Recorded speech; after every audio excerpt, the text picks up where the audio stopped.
নমস্কাৰ সকলোকে আমাৰ চেনেললৈ পুনৰবাৰ স্বাগতম জনাইছোঁ। আজি আৰম্ভ কৰিবলৈ ওলাইছোঁ অনুশীলনী 1.5। তো ক্লাছ 9ৰ গণিত পাঠ্যপুথিৰ 1.5 অনুশীলনীটো আৰম্ভ কৰিবলৈ ওলাইছোঁ। লাষ্ট ভিডিঅ'টিত আমি কুৱেশ্যন নম্বৰ 1 আৰু 2টো ছল্ভ কৰিছিলোঁ। আজি কুৱেশ্যন নম্বৰ 4টো আমি কৰাই দিছোঁ। কুৱেশ্যন নম্বৰ 4ত আছে √9.3 সংখ্যাৰ হাত উপস্থাপন কৰা।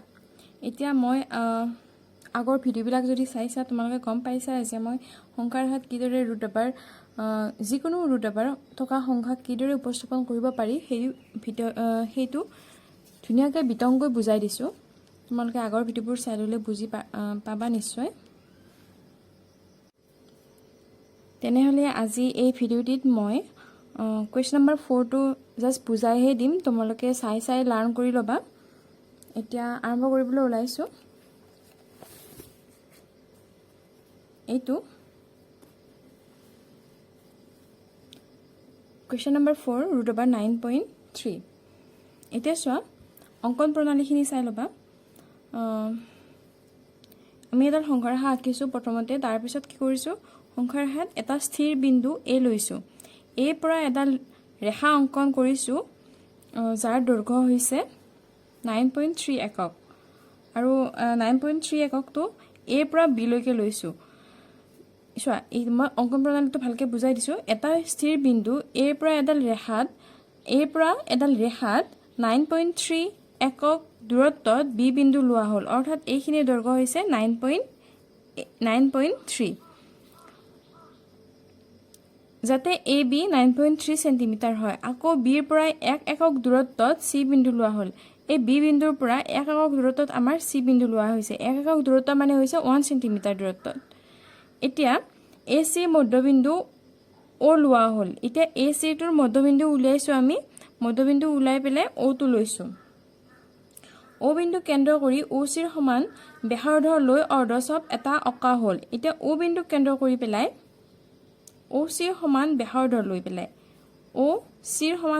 লৈ পেলাই এটা অৰ্ধবৃত্ত অংকন কৰিছোঁ। অৰ্ধবৃত্তটো ক'ৰ পৰা আঁকিছোঁ, এই আগৰ যিটো অৰ্ধচাপ আছিল তাৰ দাঁতিৰ পৰা অংকন কৰিছোঁ। বি বিন্দুত লম্ব অঁকা হ'ল। এই বি বিন্দুটো যিটো 9.3 আছিলে, তাৰ পৰা আমি কি কৰিছিলোঁ, এটা লম্ব অংকন কৰিছোঁ। এই লম্বডালে অৰ্ধচাপটোক ডি বিন্দুত ছেদ কৰে। এইটোত ডি বিন্দুত ছেদ কৰিছে বা কাটিছে। এই লম্বডালে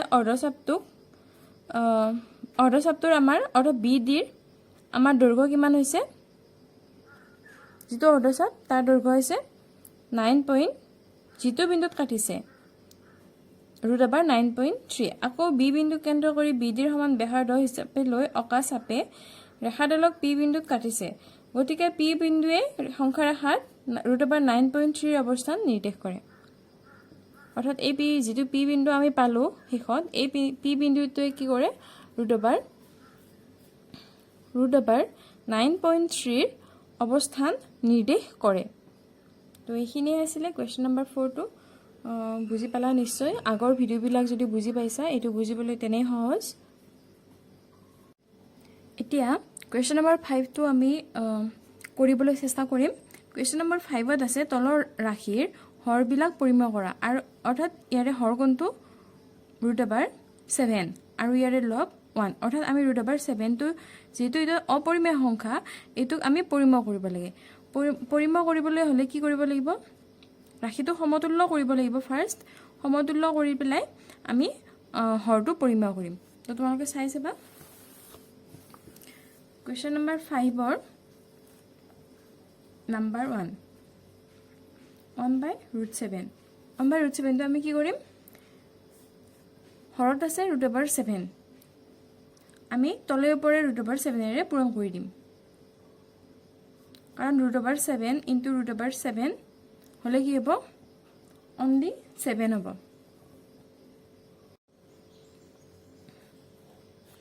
এইটো কি হ'ল, √7 হোল স্কুৱাৰ, ওপৰত √7 হৈ গ'ল। আমাক যিহেতু হৰটোহে পৰিমেয় কৰিব দিছে 7, √7 এইটো আমি ভাঙি দিলে কি হ'ব, 7 √2 উঠাই দিলে হাফ এটা আহি গ'ল ইনটু 2, √7 এইটো 2 কেঞ্চেল গ'ল থাকিল 7 অৰ্থাৎ এইটো হৰটো পৰিমাপ কৰা হ'ল তেনে হস এটা কোৱেশ্চন নম্বৰ 2 টো কোসাম 2 টোত আছে 1/√7 -√6 এতিয়া এইটো চালে আমি কিবা অভেদ ব্যৱহাৰ কৰি পেলাই এইটো কৰিব পাৰিম নেকি চাব লাগিব নিশ্চয় এটা অভেদ ব্যৱহাৰ কৰিম a - b যদি ধৰো আমি a + b এটা কৰিলে আমাৰ কি সূত্ৰটো হৈ যাব a² - b² সূত্ৰটোত আমি বহাব পাৰিম সো 1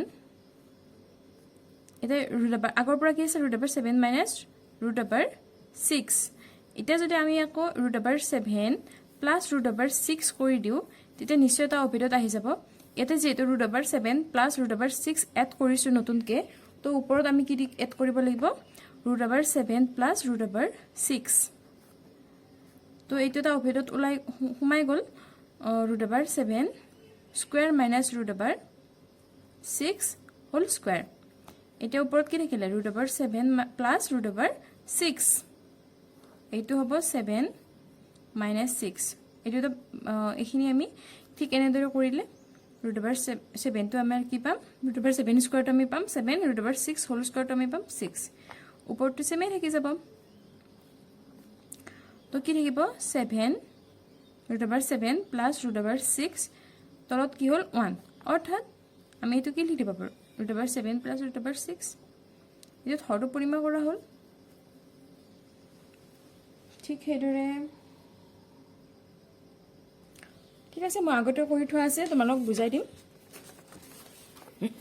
কোৱেশ্চন নম্বৰ 3 টো চোৱা কি আছে 1/√5 + √2 এইটো আমি কিবা এটা অবিৰত প্ৰয়োগ কৰিব পাৰি নেকি চাম আমাৰ কি দি আছে a + b দিয়া আছে এটো যদি আমি a বুলি ধৰো এটো b বুলি ধৰো আমাৰ কি দিয়া আছে a + b টো দিয়া আছে আমি এটো যদি আকৌ এটা a - b এড কৰি দিও আমি তেতিয়া হলে এটা অভেদ পাম a² - b² কাৰণ আমি কি এড কৰিম a - b এইটো কিমান আছে আমাৰ √5 মাইনাস আমি সূত্ৰটোৰ কাৰণে মাইনাস দিম তাৰ পিছত আকৌ b জাগাত কি হ'ব √2 ঠিক আছে ইয়াতে এনেকৈ কৰি দিছো কি এড কৰিছো ইয়াতে √5 মাইনাস এটো মাইনাস √2 ঠিক আছে তলটো এটো এড কৰাৰ কাৰণে ওপৰত এটো এড কৰি দিলো তো ওপৰত কি গল √5 মাইনাস √2 তো এটো অভিধত আহি গল তো কিমান থাকিলে ওপৰটো তো সেমে থাকি গল এটো প্লাস নহয় মাইনাস হ'ব তাই যদিও বা মাইনাস লিখিছে তোমালোকে ভুল হে নকৰিবা তো কিমান থাকিলে 5 - 2 এটো তো সেমে থাকিলে √5 মাইনাস √2 ডিভাইডেড বাই 3 তো ইয়াৰে হৰটো পৰিমাপ কৰা হল নেক্সট কোৱেশ্চনত আছে 1 ডিভাইডেড বাই √7 মাইনাস অল 2 √7 মাইনাস 2 তো এইটো হে একে সূত্ৰ a² - b² সূত্ৰত আমি লিখিব পাৰিম তো এখিনি কৰি দিলে চাইলো বুজিবলৈ নিশ্চয় টান পোৱা নাই তোমালোকে তো এনেদৰে গুটেকিটা কৰি লব পাৰা জাস্ট সূত্ৰ প্ৰয়োগ কৰিব পাৰিলে গণিত একদম ইজি হৈ যায় তেনেহলে 1.5 টো আজি ইয়াতে সমাপ্ত হোৱা বুলি মই কলো বাকি কেইটা তোমালোকে যিকেইটা ৰৈ গল সেইকেইটা নিজে কৰিবা খালি অভিধত পঢ়াই লবা অভিধ প্ৰয়োগ কৰিবা এনেদৰে কৰি দিলে হৈ যাব একদম ইজি হয় গণিতকেইটা ভালকে মন লগাই পেলা কৰিবা আৰু নেক্সট ভিডিওতে আমি সোনকালে লগ হম এইটো ভিডিও দিতে বহুতে প্ৰবলেম হল অকমান পাৰ্সোনাল প্ৰবলেমৰ বাবে নেক্সট ভিডিওটো অতি সোনকালে লৈ আহি আছো তো তেতিয়ালৈকে ষ্টে টিউন ষ্টে সেফ